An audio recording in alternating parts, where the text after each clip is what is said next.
Hey guys, so today we have a really special video. I've got my husband here, BG, and we are going to talk all about supporting your loved one through this journey. So maybe this is you watching as a loved one, or maybe you want to send this to your loved one to get them to kind of be on the same page with you. So we're going to just dive right into it. If you are new to YouTube, be sure to subscribe to my channel. We cover all things nervous system recovery, anxiety, panic, DPDR, all the stuff. So make sure you're subscribed and check the description to this video. You can have access to my course that's going to be out super soon, or maybe it's already out depending on when you're watching this, recovery guide, additional resources. So let's jump right into it. I have a list of stuff on my phone that I remember when we went through this, and stuff that people that I'm currently coaching have brought up and things like that too. Alright, so let's just launch into this.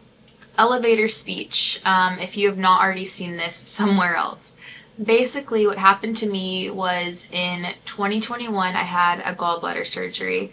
Prior to this, we lived a very normal life. We were go, we traveled, we did a lot of things, probably too many things, but that's a whole another part that kind of led me here, right? But anyway, we did a lot of things, and I had my surgery and just woke up with chronic, debilitating, real symptoms. And this is not, just like, oh, I had some anxiety. I mean, I was traveling from doctor to doctor, Mayo Clinic, naturopaths, everything.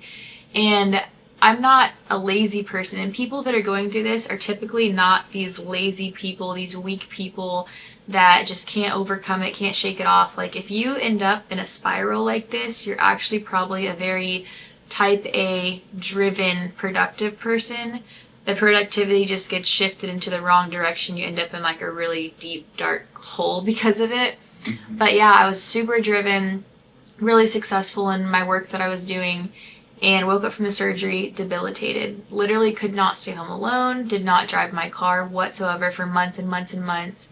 24/7 chronic symptoms. And BG, I would say, like, I had never experienced anything like this. I had experienced some anxiety. I would say not so much for you, like maybe normal anxiety stuff like everybody has, but not this, right? So totally unrelatable from day one. And the hard part is, in the beginning, neither of us knew what was happening. And so he was being amazing, supporting me, taking me to every doctor appointment. I was like 100% bedbound, just life uprooted overnight. And we had one kid at the time. We have 3 now. So it was super hard, and he was supporting me, but we were kind of like aimless. We knew what was going on. And we eventually got onto the whole nervous system thing. But honestly, had you told me day one, like, oh, this is anxiety, which some doctors were, and I was like, please stop. Like, this is not anxiety. So had you told me that day one, I wouldn't have believed it. And I also wasn't in a place that I was like ready to receive it. What would you say about that part? Because a lot of people that I coach are kind of in that spot, or their spouses are so frustrated, their loved ones are so frustrated because they're trying to like beat this into their head, but the person is not ready to receive the information. What would you say about that? Yeah, I know for us, it was definitely a journey. I think sometimes God kind of lets you spin your wheels, and for us, we tried, everything, before eventually stumbling upon kind of the right answer. And so, like Emilee said, if we had just tried the right thing from day one, I don't think we would have had that buy-in. So a lot of the time it's just kind of trial and error of getting there. But I will say, until as a team we decided, and mainly you decided that, okay, this is like what I need to do. This is exactly what is, needed for me to recover. When we were just kind of going through the motions together, we didn't see a whole lot of progress. And even within that journey, once we did settle on this being the route that we needed to take, we did have to do some trial and error within that and figure out, okay, what does Emilee's job in this recovery process look like? And then the part that actually took longer to figure out was, as husband, father, all the roles of the household that I filled, what do I need to do? And I think that's an often overlooked part of all of this, is we think about recovery being something that you going through it, like you're the one that's doing everything and you're responsible for everything. But I think the it's not just husband and wife. I mean, even like kids. I think everybody who's kind of in your life, to whatever degree that is, has a role to play. And so hopefully this video can kind of shed some light on those other roles. Yeah, that's really good. And we're going to get into so many topics, but okay, so I guess let me break it down. So what's happening and all that to say, right? It's like if your loved one is going through this, right? Their nervous system has hit a limit. And so maybe that is something identifiable, like a trauma, a surgery, a stressor, childbirth, whatever. Or maybe it's like we can't figure it out yet, right? And so I can tell you it's probably years and years and years and years of these habits and lifestyles and whatever else that got them here. But no matter what it is, their body has reached a stress threshold. And so once your body's getting sent with chronic symptoms, this is not anxiety, this is chronic stress, okay? So like the symptoms are real, they're not imaginary. It's not that they're anxious and it's all in their head and they're like, oh, I'm so anxious. Like, no, I did not identify whatsoever with anxiety initially. Like, yes, I was having panic attacks, but like physically it's because I thought I was dying, you know, and I was dealing with like crazy vertigo, ear ringing, dizziness, like just a million different symptoms all at once, and they were all morphing, it felt like. So it's not that they are overthinking. It's not anything like that. Their body has entered a state of chronic stress. And so then the anxiety cycle takes over because now we want to get rid of the stress. Insert again that personality type that's ready to problem solve and figure things out and stuff like that. Now it becomes an issue because we're trying to fix, fight, get rid of, you know, symptom chase or chase a feeling, chase comfort, chase normalcy, chase whatever. And I would tell BG, I'm like, the simplest like example I can think of when I was really trying to do the whole acceptance thing is he likes to work out every day. So I was like, imagine if you like all your muscles were deteriorating and you like can't work out whatsoever and the doctors are telling you it's anxiety. Like, how hard would it be to just be like, oh, okay, yeah, just let it be, it's cool, like, it's anxiety. Like, it's unimaginable. It's literally unimaginable. Because when your loved one's going through this, they may be dealing with a ton of weight loss, or they may be dealing with the inability to socialize and go out and do all these things that they once loved to do. And I know for, like, a season, for months and months and months and months, there's a disconnect between my brain and my body. So we'd go to the beach and watch a sunset and I'm like, this is beautiful. I am not scared. I am scared. Like, my body is freaking out, and it was so frustrating because it's like I wanted to like put mind over matter and just be like, okay, I'm cool, I'm good. I'm sitting at the beach, I am shaking, my heart's palpitating, I feel like I need to get out of there, I feel like I'm fainting. And so it's just like so frustrating to be in the middle of it. So I want to say first, like, this is not all in your head. This is not like a lack of understanding. This is not a lack of rationality. There is literally nothing rational about this once your body enters this state of chronic fight or flight. And there is nothing intuitive about recovery either, because intuitively you want to figure it out, you want to do something to get rid of it, right? And if they're here and you're watching this video and your loved one is going through the recovery journey, then they are like doing more than enough. They're not sitting online complaining on forums saying how much their life sucks and then you can never recover. They're literally trying to get out of this. So it's like, that is as good as you can ask for when someone's on this journey. But yeah, the first thing I want to say is this is a real nervous system body issue. The anxiety is a component, fear is a component that fuels it.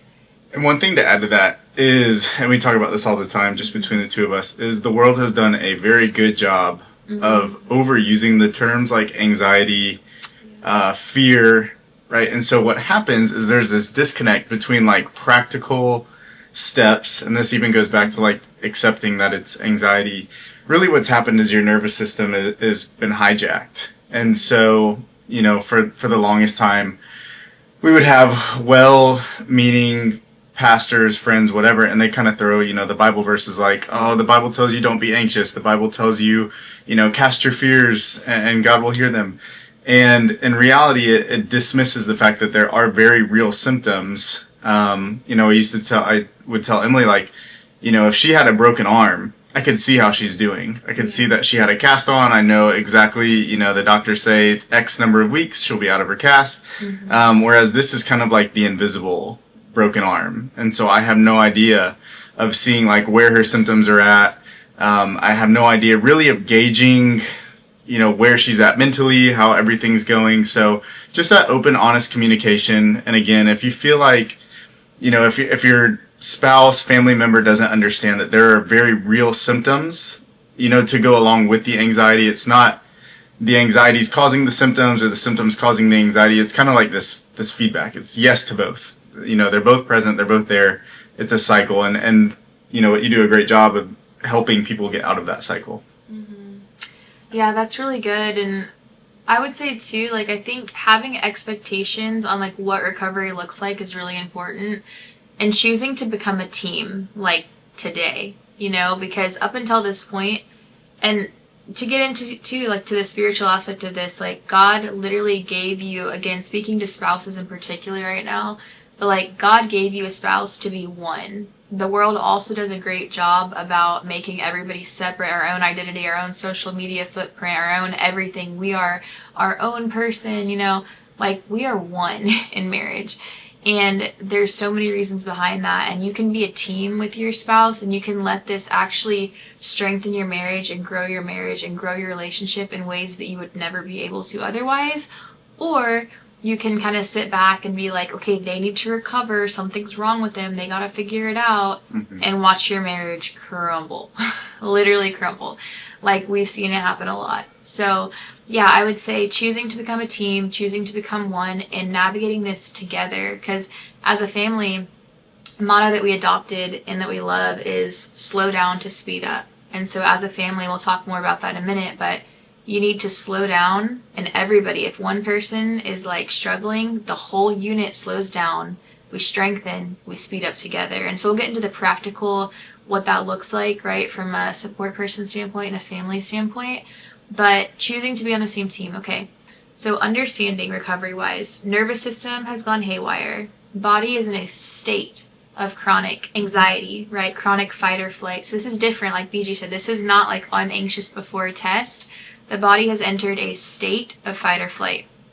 This state will likely be there for years, okay? So that does not mean that your loved one is going to be in whatever state they're in right now for years. They can totally get their life back along the way. But even today, my body is still somewhat like sensitive, right? And so there's certain things, if I get sick, I feel it more, right? There's just certain things that really take a harder toll on my body. So even though there may be no trigger, maybe there's no reason for anxiety, maybe all the stresses have been removed and it's kind of like, okay, why can't they recover? They shouldn't be under any stress. The body's in a state for a long time, because generally it takes years to get to this state. It's not just going to happen overnight, and it's not going to be linear. So talking about recovery expectations, assuming that your loved one is going through this course, going through, my content and things like that, following the course, is they're going to be learning how to respond to their symptoms. They're going to be learning everything. And I would say the learning phase in itself takes a solid 6 weeks if they are fully in it, diving into learning, memorizing the ideal acronym, applying it, and it's trial and error, right? So it's not that they just hear the information and they're like, okay, cool. So don't look at them and think like, why are they not doing the work? Why are they not recovering? Why is it not clicking? Like, you have the course, you have the information, like, why are you not recovering, right? Because what that does is it pressures them. And if you read the course, which I highly recommend, step 1 is read the recovery guide, watch the course. I know it's long, but at least read the recovery guide. Watch the course for bonus points though, right? It's going to give you more information. But it's not as simple as you have the information, they get it. So it's going to be 6 weeks solid of implementing IDEAL, rewiring the brain. IDEAL is an acronym in there, you'll read it. And it's not meant to be this quick fix. It's not meant to take away symptoms. This is meant to cultivate a mindset of allowing discomfort, extreme discomfort, right? Allowing things that are outside of our control to be, and just kind of embracing whatever the reality is without adding fuel to the fire. So the body's sensitized, nervous system's going crazy, body's going to do things like panic attacks, Symptoms may increase, symptoms may morph. All of that is outside of our control. What's in our control is how we respond to symptoms instead of reacting to symptoms. So Ideal is meant to be a tool to teach your loved one to not add fuel to the fire anymore. So when they are reacting to symptoms, right, they're panicking and it's like, oh my gosh, what's happening? Why is this back? Why is this worse? You know, it was better yesterday, it's worse today, or my left arm's going numb, I need to go to the emergency room again, or this has to be something else, all this stuff. That's adding fuel to the fire, taking the body that's stuck in this chronic fight or flight, false alarm, we're in danger mode, and just dumping gas on that and reinforcing these beliefs to the body. So Ideal takes that away, and instead it teaches your loved one to be like, okay, like, this can be there, this can morph, this can change, it is what it is, it's my nervous system, move on, essentially. So read the guide, watch the course, much more to it than that, but that's the gist of it. And so as they do this, it's not meant to take away symptoms. As they start, it's kind of like opening up a can of worms, because typically before starting this, there's lots of coping mechanisms, avoidant behaviors, etc., etc., and that kind of keeps the body a little bit more like feeling like it's, you know, keeping them safe. And so as they step out into life and do more and even think about this less, right? So even responding is like doing more because you're not engaging with it as much. The body's going to freak out. So we expect things to get worse before better. We expect things to take at least 6 weeks to even get the basics of response, okay? Let's see what else. I would say it's not linear. It's so unbelievably up and down. It's not even funny. Each day is going to be completely different. So the reason why it's important though that it's not linear is because if things were linear and it got easier and easier and easier, then your loved one is like one panic attack or one new symptom or whatever away from falling back into the cycle. So it's important to kind of reinforce and go through this like learning, growing, strengthening process, pressing, process. So that's what to expect regarding that. It's going to be all over the place. We do not want to focus on symptoms. We want to focus on response. So if your loved one comes to you, they're like, oh my gosh, I was doing better and now my dizziness is worse. It's like, hold on. But you're able to do more. You're responding. Good job, right? And then again, watch the course, read the guide. It'll give you more kind of what to expect sort of things in there. Mm-hmm. Yeah. So next thing is setbacks. Again, setbacks are expected because things are not linear, right? And so I think the most important thing you can do during a setback is to really encourage your loved one. What would you say about that? Like ideas for encouragement? Because I know it's like frustrating on the other side to watch, I'm sure, because it's like, hey, like you're 5Fing, right? Like you're adding fuel, you're fighting, you're doing the wrong things. And it's like you kind of want to shake somebody, but that doesn't help, right? And because again, what fuels this? Fighting, fixing, focusing, fearing, frustration, pressure, pace of life. So pressure on ourselves, which I guarantee your loved one's doing like crazy probably, and pressure from any external sources. Mm-hmm. So what would you say about that? Yeah, I think a lot of times, from a support perspective, it's good to go take like the 30,000 foot view. I think when you're in the middle of recovery, it's very easy to take like the 300 foot view, where you see like every single instance of every single day. When Emilee talks about not being linear, there's going to be rises and falls. And so as the support person, what you're able to see is the big picture. Okay, there is still an upward trajectory, even if there's a lot of, little setbacks in there, big setbacks, whatever it is, you see the full picture. You can remind them of that, hey, a month ago you weren't able to do this. Oh, you feel this way because you've been doing more. So you can kind of bring that perspective. And then the other thing is just being there for them. I think for us, it took kind of a little bit to figure out, what does that best look like? So a lot of the times, my mindset is automatically hear the problem. Okay, well, let's figure out 3 different ways that we can fix this problem. Whereas for you, sometimes it's not looking for that fix. It's just like, hey, I just need to talk to you about like my day. So I think figuring out what does healthy, effective, helpful communication look like, that's huge. And then just remembering too that you are there to encourage them, right? They already feel bad enough from everything they're going through. Being just another voice telling them that, they're ruining your life. Oh, they're doing, terrible things. Basically what's the good in that? So you are their biggest cheerleader. If you have kids, right, you are modeling how to also be the biggest cheerleader for mom or dad or whoever it is. Sure. You know, and I thought back even when you were talking about the team mindset, right? Like if we're a baseball team, it doesn't matter if I hit a home run every time I come up to bat if our team ultimately loses. Mm-hmm. So just kind of cultivating that mindset throughout the family. Like, okay, we're all in this together. I'm going to cheer you on.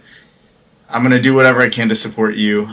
And then again, just going back to that healthy communication, figuring out what does that look like. So figuring out healthy communication, right? How to speak to each other, and then I'll let you talk about how often to speak to each other, because I know that was something that we had to figure out too.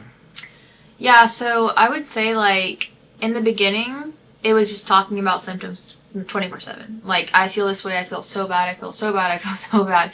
Are your people's different sizes too? Like, I mean, just reassurance seeking, and we can talk about reassurance seeking too. It's not healthy, it's not good, it helps in the short run, it doesn't help in the long run, so it's just, yeah. But what I would say is try to focus communication on recovery, response, encouragement. So when it starts to get like, oh man, I feel like I'm going to pass out and my left arm and this and this and this is twitching and this and this and this, it's like, okay, whew. Like first, let's pray together. We'll talk about that too in a minute. It's just spiritual leadership, but let's pray together. Let me pray over you. Hold on, pray together. And then it's like, okay, you're doing good, right? Or, hey, let's get back on track together. All right, what can we do to change things? All right, and because you've read the guide, because you know what track is, this is why it's so important, you can say, like, okay, are we adding fear? All right, what are you fearful of? Okay, you're fearful that it's never going to end. It will. This is just an anxious thought. Let's respond to this thought. All right, you're trying to fix it. Hey, I'm noticing that you are going to all these specialists again, and you're trying to go to this doctor and try this new diet and stuff. We know that when you try to fuel this and try to fix this, it's sending these messages to your body that are having the anti-effect, right? So, like, how are we going to change that? And that conversation, and all that to say, like, check in with them daily and just, hey, how's recovery going? How are you responding? How can I encourage you? How can I pray for you, right? Not necessarily, how are you feeling? Like, maybe that's not the best, right? I even got into a habit where I would try to, like, if I was panicking or having a really hard time, I would try to, like, respond ideal, and then once it was over, I'd be like, FYI, like, I do not feel well, I feel really bad. I'm responding, and he'd be like, okay, good, you're getting through it, like, you're responding, right? So keeping conversation productive, I think, is definitely key there. Checking in often, and again, being on the same page, on the same track, on the same mission, because this is a very, like, simple approach, but it's also so hard. And so to effectively encourage somebody, you have to know what they're supposed to be doing and how they're doing it. And there's such a difference in conversation too, because I remember, like, there was one specific time we got in, like, a really big fight, but it was about, I think you had said, like, you're going backwards or something like that, and, like, that literally, I remember it, like, gave me, like, full body chills, hot flash. It's kind of like, how dare you say that, or I think it wasn't even going backwards. It's like, you're gonna end up where you started, or like some comment like that, where it's just like that's the last thing you need to hear, and so be very careful.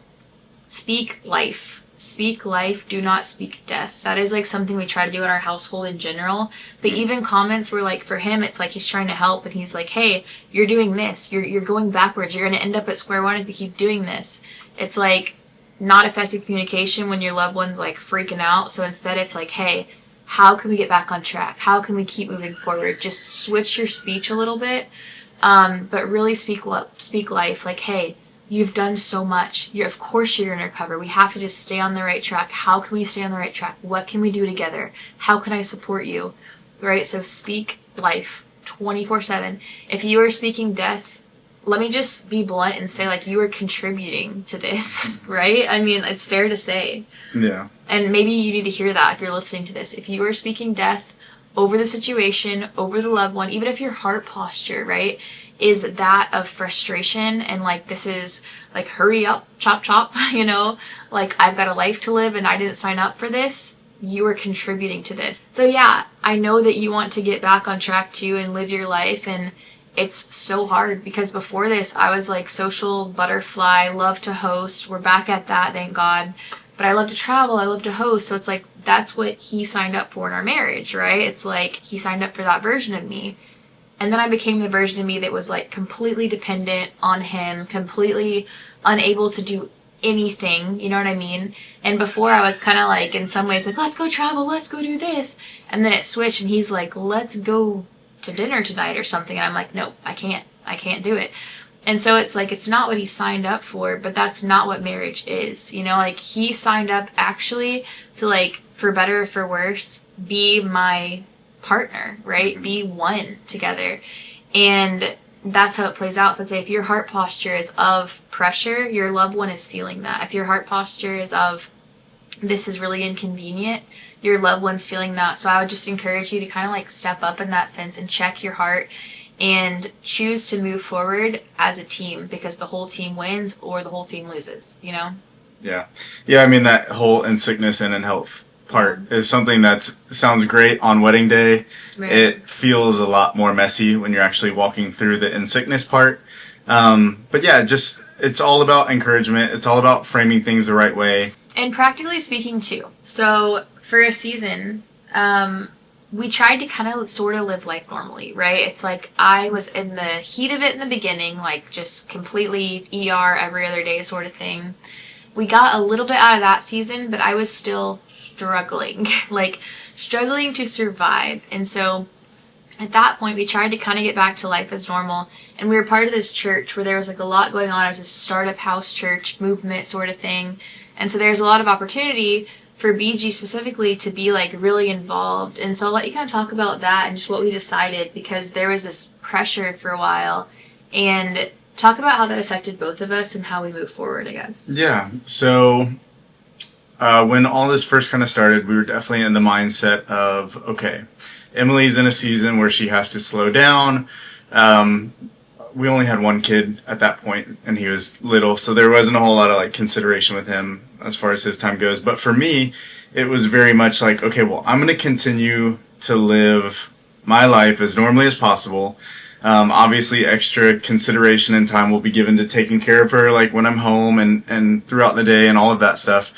But ultimately, it was like, okay, there's so many opportunities with this church to get plugged in. There's a men's group every Friday night. These are good things, right? God has said these are good things, being in community with your church. And so it really put this pressure on Emilee, you know, in the sense of like the Friday nights. Okay, well, I know that, you know, going to this small group is something that's good for him to do. I want him to find community with the other men in the church, right? On and on and on. And then for me, it was very much like, you know, she would always tell me like, go get plugged in, go be a part of the church. And so finally this opportunity presents itself for that to happen. And it was coincided almost perfectly with her falling into all this. And so there was this frustration on my end too, where it's like, okay, not frustration with her. Some of it was, and then some of it was also just like with the big picture. Because, you know, for so long we had kind of prayed about finding church community, looking for opportunities that were exactly what was at our doorstep now. And so going back to the mindset, it was like, okay, well, let's figure out, you know, it's a Friday evening. So how can we get the Easton taken care of? How can we get you in the situation where you can just relax? Mm-hmm. Oh, there's some weekends that your mom can come help you on that Friday night. I'll be gone. I'll leave as late as possible and I'll come back as soon as possible to the house. So there were a lot of like things kind of baked in there to make these Friday nights like as seamless as possible. But ultimately, you know, it led to her feeling kind of alone, even when she did have help here at the house. It led me to also just feel frustrated because it was constantly like, you know, you couldn't really be 100% there because I knew Emilee was struggling back at home. And I knew that, okay, well, this prayer time is like stretching really late into the night. At what point is late too late? And so there were just all these like levels of expectations from both of us that were really tough to meet. And, you know, ultimately what we learned was what you said earlier.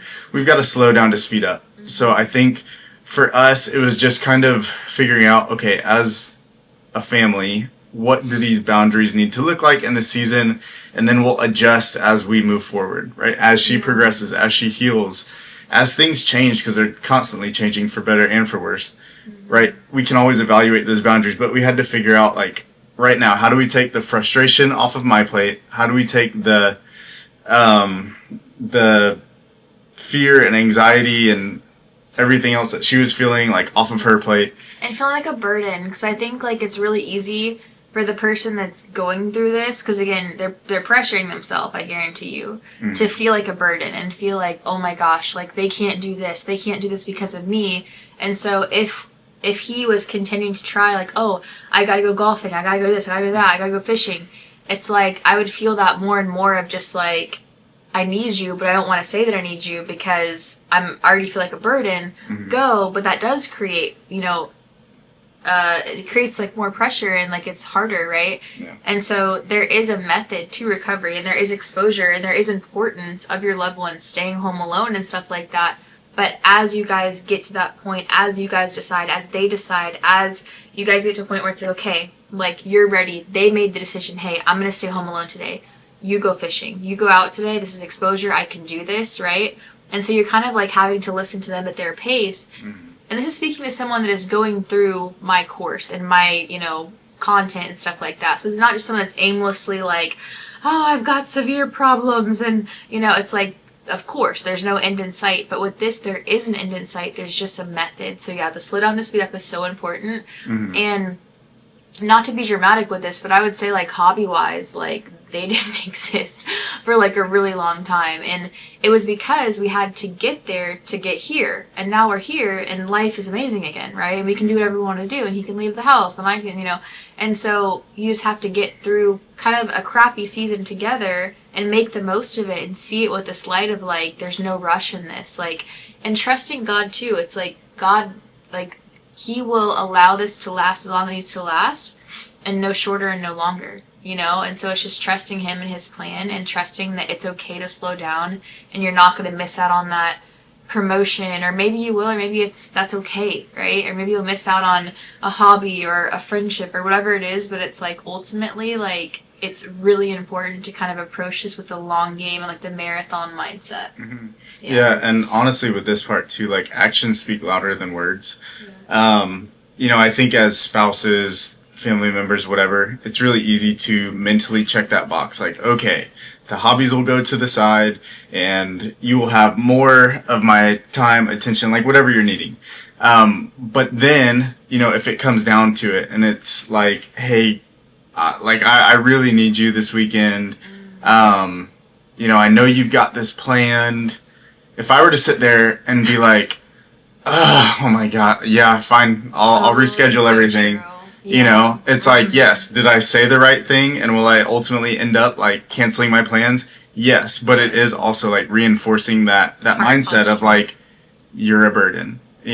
What I have planned this weekend is so much more important. Or, oh, I put it off the last 3 times. I don't want to put it off a 4th time. Yeah. Or like, how much longer is this I can't do this forever. Like, stuff like that. Yeah. Yeah. So just think, like, it can be sacrificing over and over and over and over again.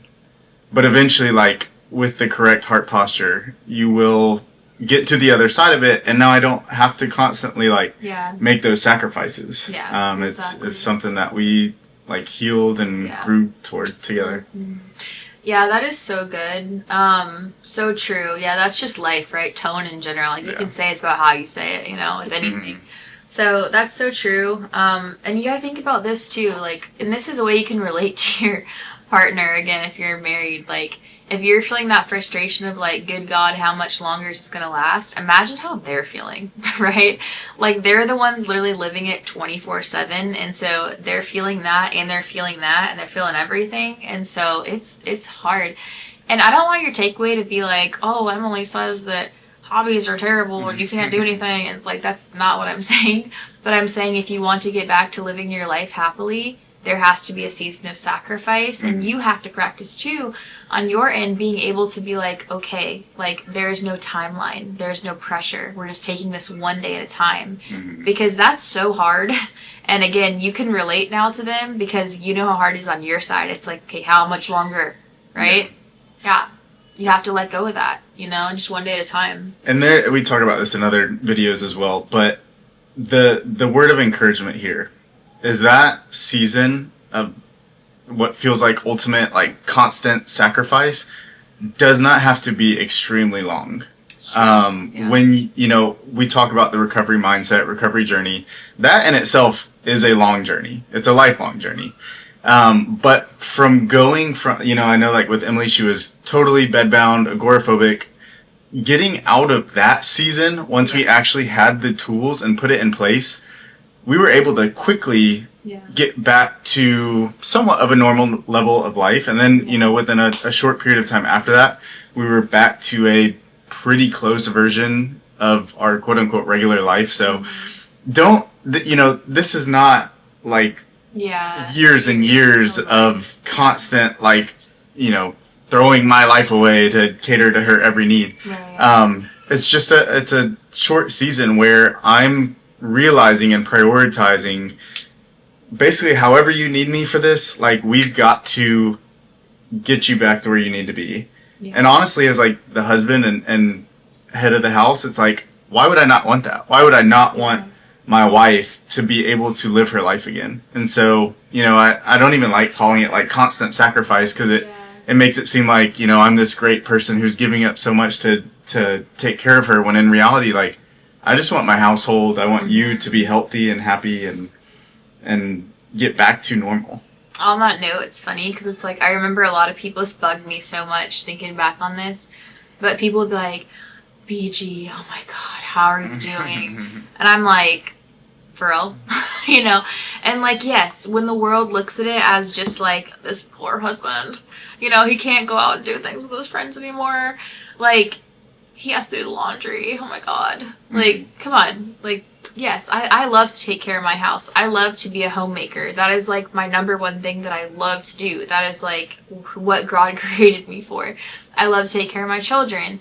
But when I couldn't, it's not a burden either. You know what I mean? Like, it's not. And it's just like, I think it was very life-giving to you to step into that role, because it really just like, I don't know how to put it, but I feel like it really created you to be like the true like head of our household, you know, in a way that wasn't before. I was like more independent in a lot of ways, and so it really just like, it put you in this role that you got to grow into yourself, and I would say it changed you too through recovery. Yeah, I know we try to emphasize this to all the people that are in Emilee's coaching program, and this is not just an opportunity for her to grow. A lot of the times we look at the anxiety cycle and sensitized nervous system as like, why me? And like, I just want to feel better, when in reality, like, it's a chance for you to grow.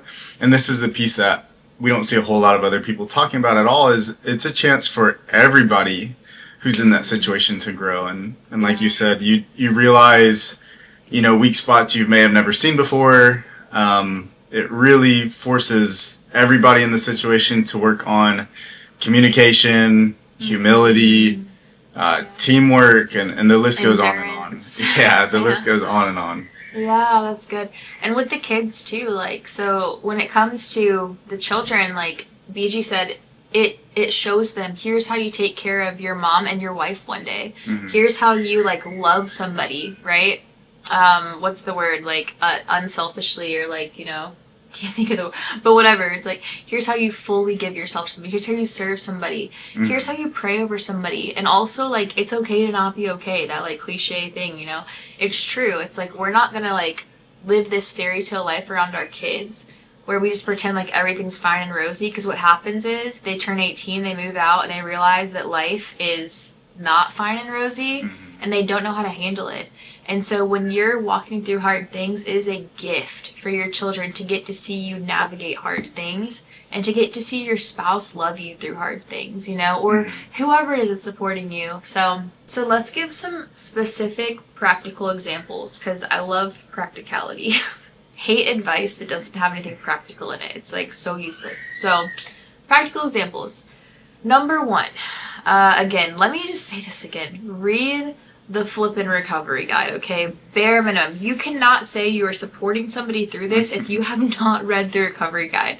That's fair to say, right? Yeah. And honestly, too, like, it allows you to help them. Yeah. If I had no idea what ideal stood for, I would have no idea how to like help her, coach her, like whatever. Not this. Yeah.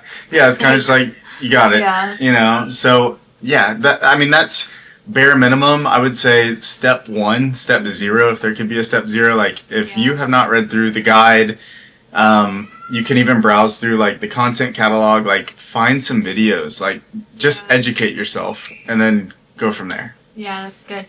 And then I would say too, so when you get into the guide and stuff, you have scheduling, right? And so like getting on a schedule. So sit down together Sunday night and be like, okay, how can we push you a little bit farther this week? What's outside of your comfort zone that you can respond to, right?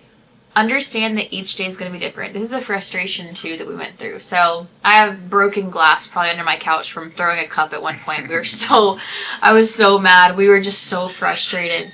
But so like say your loved one doesn't like to drive or something, right? It's like can't drive, can't whatever. It's hard to drive. Symptomatic. So say that they're in that place, and for me the example that I'm thinking of is I drove this crazy like trip to New Orleans. I just woke up one day and was like, screw driving anxiety, I'm driving, right? First time on the interstate since I wasn't driving at all. Drove hours to New Orleans, right? And then the next week I get home and I was like, I cannot drive to Target without pulling over and freaking out. Like I can't do it.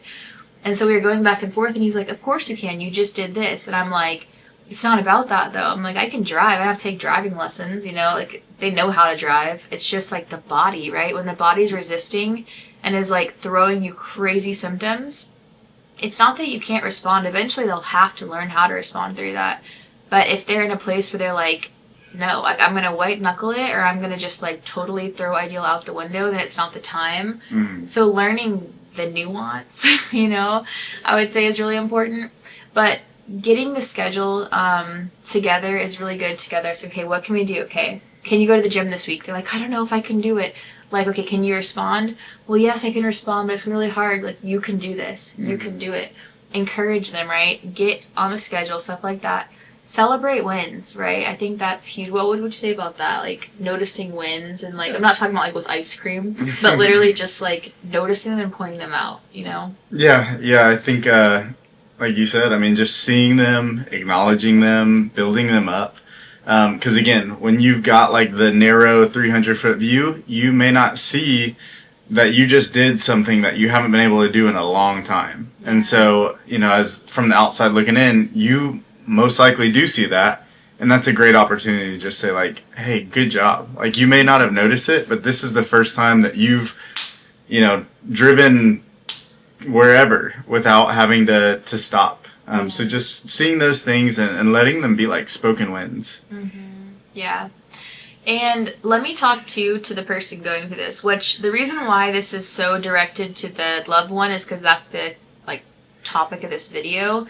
Everything else is going to be holding your loved one very accountable. So I have so much content in there that's going to keep them very, very held accountable and on the right track. But to the person experiencing this, be nice to your loved one. Let them support you. Be vulnerable. Because I'll say this too. If you are not vulnerable with them and they want to help you and they're trying to help you, they can't help you. They literally can't help you. If they're like, hey, like, how can I support you? Well, what do you expect? What do you expect? So, yeah, I would say, like, you have to be vulnerable. You have to allow them to support you and try to give them grace, right? And if they are trying, like, take that and run with it, Even if you're just like, why did they just ask me what I need? They should know what I need. It's like, hold on, no. They want to know what I need. And it's not like, what do you need, right? But it's like, what can I do for you? As much as sometimes you want to be like, figure it out, It's like, hold on. They care and they're asking, okay, can you just encourage me? Can you just go sit with me for a minute, right? And then go with that. And like BG said earlier, that's the example he gave was so good about like, can you do this? Yeah, I have 5 minutes. Like, and that became hard for us. Like, So in the beginning, right, bedbound, whatever, and then we were getting our life back, and then he could go do things like that more. And then on the really bad days, it was like, I'm so sorry. I know that you have plans. Can you cancel them? And like, you got to look at the big picture there too, because it's like, it's frustrating. Like, oh, I thought we were past this. But it's also like, wait, I've been able to do stuff. We are moving forward. This is just a bad day. Of course, anything, keep going, right? Slow down, speed up. And the frustration really is so parallel though, because it feels that way on both sides. On the outside, it's like, wait, why are we going back here? And then when you have symptoms, it's like, why are we going back here? So it really is like, that's such a good meeting point on like understanding each other, But practically too, so like, say that your loved one is spiraling. This is a good one. I'm trying to think of stuff that you would do. Like, I know I'd literally be in bed just like shaking, and it's like, you would say like, we got to get out of bed, right? And so you would kind of say that, and I'm like, I can't. You would take a chair and like put it in like the entryway of the back door and open the back door and put another chair and sit with me and literally just like, come on, sit in this chair, right? And so I'm like, I go to the emergency room, and then it's like, and then it starts to settle down. It's like, okay. Or like, come on, let's take a shower. Go start the shower. Get a towel ready. Walk with them. Okay, get in the shower for a few minutes. It's okay. Stop thinking about this right now. Just take a shower. We'll talk in a minute. Like, instead of just get up and take a shower, like, practically walk them through these things when things are, like, really spiraling. Switch up the environment. Or, also, too, like, with exposure, there'd be times where I'm like, man, like, oh, I feel like I literally could not drive right now. You would, like, pull over and be like, do you want to try? And not, like, drive, right? Like, that's not helpful either, right? But, like, do you want to try? And it's like, okay, let's do it. And there's times where that goes south too, where it's like, okay, that was not the time for me to drive, actually. But yeah, I would say like try to be as practical as possible and also in tune with them, where it's like we're not pushing them too far. We're pushing them out of the comfort zone, but with with encouragement and only as far as they can respond. Yeah. Yeah. There's one time in particular, again, we were driving, I think it was to New Orleans, somewhere like pretty far. And I knew, like, okay, the kids said they had to go to the bathroom. I knew there was a rest stop in, 5 miles before we were going.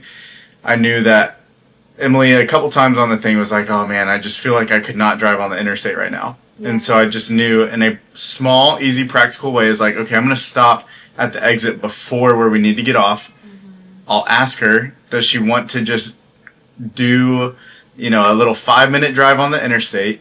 Just to rip the Band-Aid off and not be like, it's been 2 years since I've... Yeah. And so you can look for those opportunities to just kind of like, hey, do you want to go through this? Do you want to have some exposure? And, don't approach it as like, hey, I'm pulling off, you're going to drive us there. Yeah, tough love. Yeah. Because again, if she can't respond properly, everybody's going to be miserable in that car.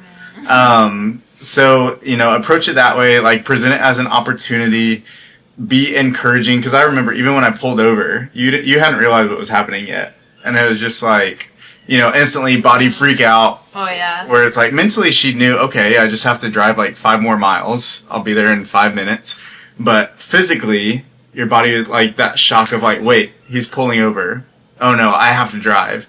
And so it's just kind of like coaching her through it. And again, it goes back to the guide. If you haven't read it yet, then you're unable to coach your spouse through those moments and unable to do things appropriately. Yeah, and that's a good way of putting it. So like with coaching, this is a matter of months, right? Like my goal is to teach your loved one how to coach themselves through this. And even better, if you can learn how to coach them through this, you guys can take this and navigate this season of life. And then coach yourselves through every season of life. Because I promise you, there's going to be things that are outside of our control. Simple things, too. I mean, even just, like, little stuff. You're stuck in traffic you don't want to be, right? Like, you can navigate that differently. As you parent your children, you can disciple them and raise them differently than the world raises their children, right? And it's amazing to have these traits, and still. And so I'd say, like, learn how to coach them, too. Because when I'm out of the picture... y'all are together, right? And so you can continue to navigate life, and like BG said, it enhances your communication and relationship and so many other things, while you're doing that. So one thing that you can really start to do is just look for ways that you can kind of take things off of your spouse's plate. I know for us, some of those things, cooking, bedtime, bath time, cleaning up, late at night so that way she can not have to do that first thing in the morning when she wakes up. So there are all these different little practical ways where you can take small stressors off of her plate or his plate and put them onto your plate. Yeah, and that's really good. And like, you don't want to overcorrect either, because it's like you don't want to be. When I went to Mayo Clinic, they called this like a pillow fluffer, where it's like you don't want to be like a pillow fluffer, where your loved one is like now just really comfortable in bed, being bedbound, basically, because everything's happening. It's like take it off their plate, but also encourage them. We're making the schedule. We have a plan, right? And it's just kind of like, okay, maybe the plan was like they went to the grocery store and that like wiped them out for the rest of the day.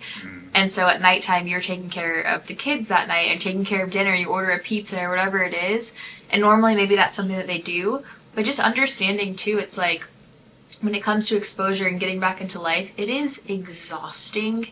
It is debilitating. I mean, in the beginning, I would answer a couple emails and I would just be like at dinner with my head like down, just like I couldn't even lift up my head. Like I was so tired, out of it, exhausted, symptoms going crazy. And so socializing, good God. I mean, I was out for like a week in the beginning. And it's like these things are necessary for recovery. So if they can do this really hard work on their end, and they are, I think it's great to help, kind of the low-hanging fruit type stuff. Yeah, and it goes back to the scheduling. If you guys have no schedule, if you don't have like a weekly calendar or whatever, then of course both of you are going to end up frustrated because Emilee's now used up all of her energy, and I'm left to do with all these things that I like wasn't expecting to do. Because when you sit down, so like for us, we would do a weekly calendar on Sunday nights, and the first thing that we would do is figure out, okay, what has to be done this week, because we know like that's energy that has to be spent. That's time that has to be spent.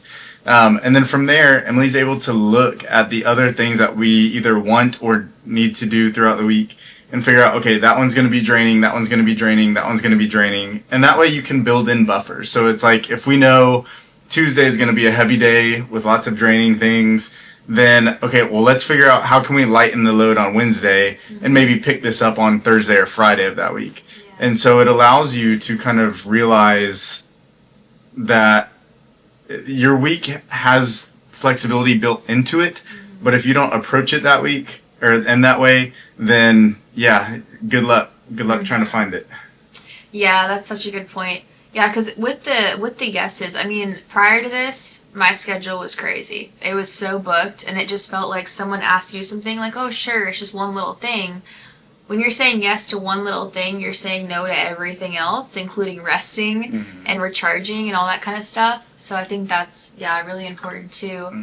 And then what about like the spiritual leadership component? I think that's really important. So what would you say about that for people that are listening? Like especially, okay, this is directed, I guess, to husbands, specifically Christian husbands.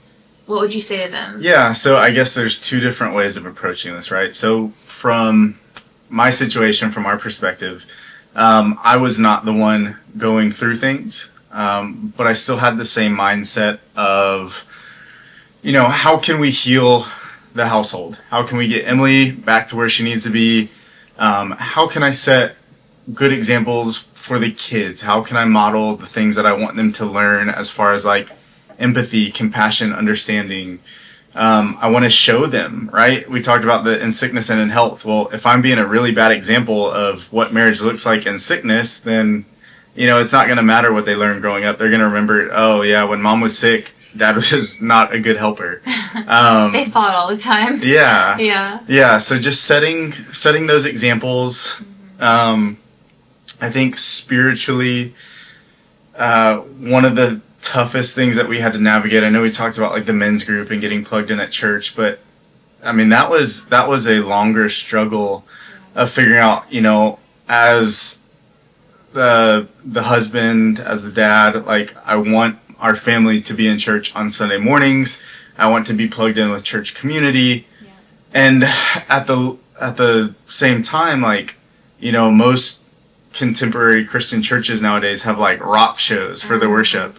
And they have, the lights are like all blacked out, and they've got the strobe lights and the fancy light shows on stage, and it's just like overwhelming. And so, one of the things that we really had to figure out is like, okay, it's good that we're at church. It's also not giving our family what we need. It's not a time of rest. It's not a time of like building up. It was actually a time of like total drainage. And so what we actually ended up doing was, well, two things. So we found some services that were a little bit more on the relaxed side. They didn't have all the crazy worship. And then two, there were days where it was just like, okay, we're going to watch from home this week. And so what we really tried to do was figure out how can we, right? We don't want to become disconnected from the body. So I would encourage anybody who's going through this, like, find a way to have church community, whether or not you were there every Sunday morning at 10 a.m. or whatever the time is. But at the same time, figure out what works for you in the season of life, and remember that it's not forever. So we did like church at home. There were even weeks where like, we missed the church broadcast, and it's like, okay, well, we're going to do like kids church this week. And we would put on an episode of VeggieTales for the kids and literally just like let them watch it and enjoy it. We would do some worship on our own, and then we would like talk about that episode and make sure that they like theologically like got the points. So I would say, if you're the husband who's not the one going through this, those are some practical ways that you can kind of lead your house. All right. So in terms of spiritual leadership, yes, the biggest thing that we want to emphasize here is that you cannot lead your family if your cups are totally empty. Mm-hmm. So take this time to make sure that you are filling your own life with good things, right? Stay in your Bible, keep the worship music on, listen to good podcasts, read good books, really use this as an opportunity to build yourself up. And then, as you are building yourself up, naturally that will kind of flow into your wife. It will flow into your kids. But again, you can't do that if you are trying to pour from an empty cup. Mm-hmm. Yeah, and to like reemphasize that and add to that, I guess, it's so for myself. I'm like, self-care, I'm going to go get my nails done, my hair done, everything done, and then go to the spa for the day. Like, that sounds like it would give me what I need. And honestly, I love that. Don't get me wrong. But these things of the world are not going to fill you up in the way that God will. Mm-hmm. And so as we talk about the hobby thing and you're like, great, I can't go fishing or golfing or whatever, right? Hang out with the boys. Like, okay, maybe we can't do that, but that's not going to give you what you need right now anyway. In order for you to be like a rock and a firm foundation for the family, like you need to be like very in tune with God, very in tune with the Holy Spirit, filling yourself up constantly with truth and the Word of God. Because when your loved one's going through this, they're also like so overcome and ruled and in bondage by fear and lies, And that's a whole nother thing. Go watch the course part about the spiritual warfare component, because we have lots of stuff on that too. But they're just like overcome by lies.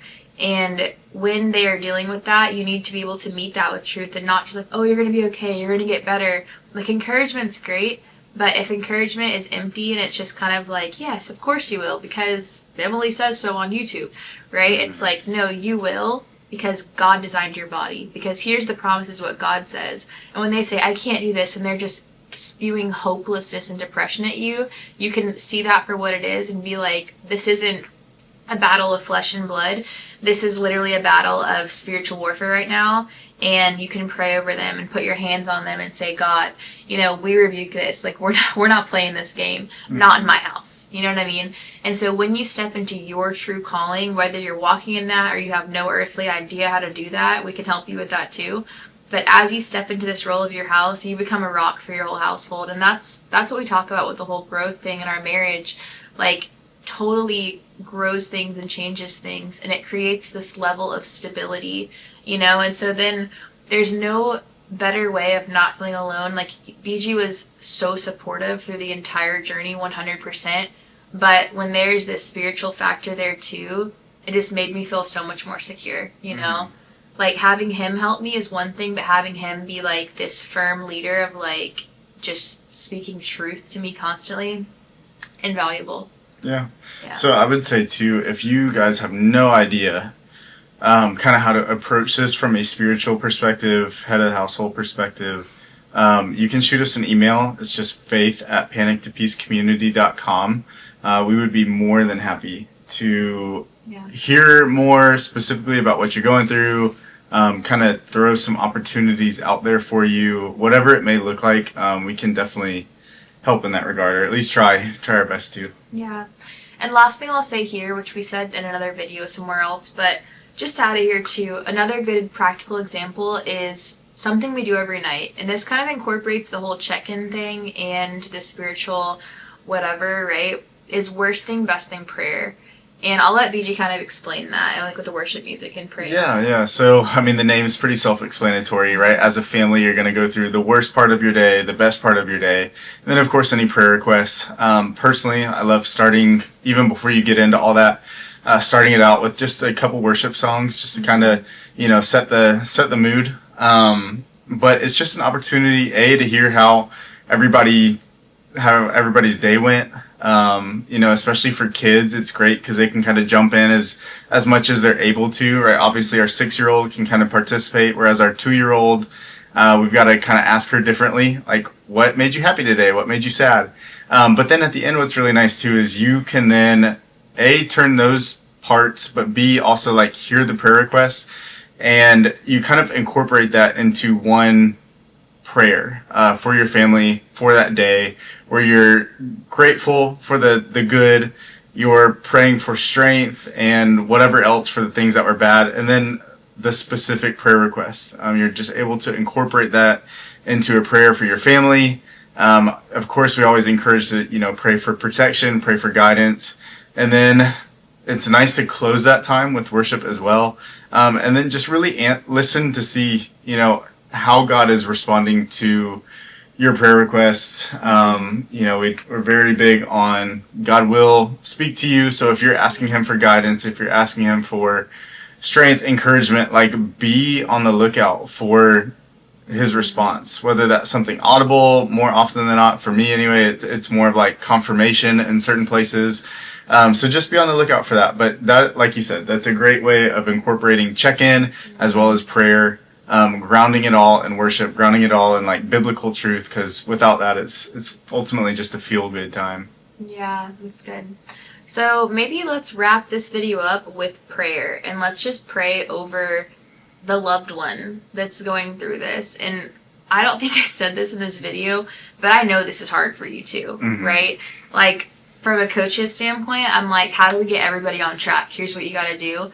But also, like, from a empathetic standpoint, like, this is freaking hard. This is such a hard season. It was such a hard season on our family. It was exhausting. It felt, like, hopeless at times. And it felt like it was never going to end. And it did, Yeah. And so from the other side, we can tell you how to get out of this, right? And so just know that we know that it ain't easy. So let us pray for you. And hopefully this video was helpful. Yeah. Father, I just thank you for the opportunity for us to grow as a family with our loved ones that are going through everything. God, you have formed us together as a team to walk by them side by side, to see the areas that they need encouragement, to see the areas that they are struggling, God, and then build them up in those areas. So wherever we are in this journey, whether we're just at the beginning of it, and this may be the very first video that we've watched that's kind of opened our eyes as to what battle lies in front of us, or if we're coming up on the end of the journey and we're seeing the other side, the light at the end of the tunnel. God, you are there with us through this entire journey. You are there to hold our hands as we hold our spouse's hands. God, just use this as an opportunity for everybody in the family to grow. Show us those encouragement messages, show us the ways that we are making progress, and ultimately too, God, where we need to make some progress and grow in. So we know that you're with us. We love you, and we're excited for this journey ahead of us. In Jesus' name, amen. Amen. All right, guys, thank you so much for watching. Hopefully this was helpful.